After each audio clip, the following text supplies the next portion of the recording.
Friends আসসালামু আলাইকুম।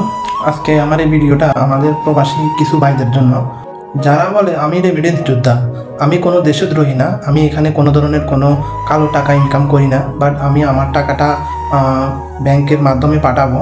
তো আমি তাদের উদ্দেশ্যে কথাটা বলি। দেখেন ভাই, আমরা সবাই রেমিটেন্স যোদ্ধা, আমরা সবাই বাংলাদেশের প্রতি আমাদের যথেষ্ট পরিমাণে ভালোবাসা আছে, বাট আমরা সবাই চাই বাংলাদেশের রেমিটেন্স আমরা পাঠাই, বাংলাদেশ উন্নতি হোক। কিন্তু এটা যদি উন্নতি হয় যে আমাদের দেশের ভাই সবাইকে গুলি করে হত্যা করতেছে, এখানে আমাদের যারা ভবিষ্যৎ প্রজন্ম, যারা আমাদের দেশের ভবিষ্যতে উন্নতি করবে, যে যারা আমাদের ভাই ও বোনেরা যারা পড়ালেখা করতেছে, তাদেরকে এভাবে সরকার গুলি করে হত্যা করতেছে।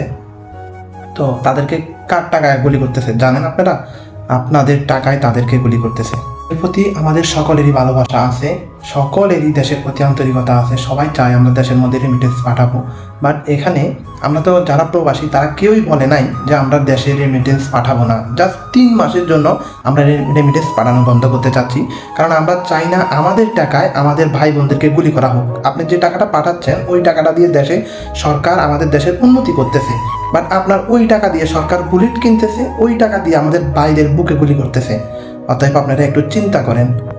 আপনারা যে বলতেছেন যে আমি দেশদ্রোহী না, আমি রেমিটেন্স পাঠাবো, ব্যাংকের মাধ্যমেই পাঠাবো, ভাই আমরা তো বলতেছি না যে আপনি দেশে টাকা পাঠায়েন না, আপনি টাকা পাঠান, তাতে কোনো সমস্যা না।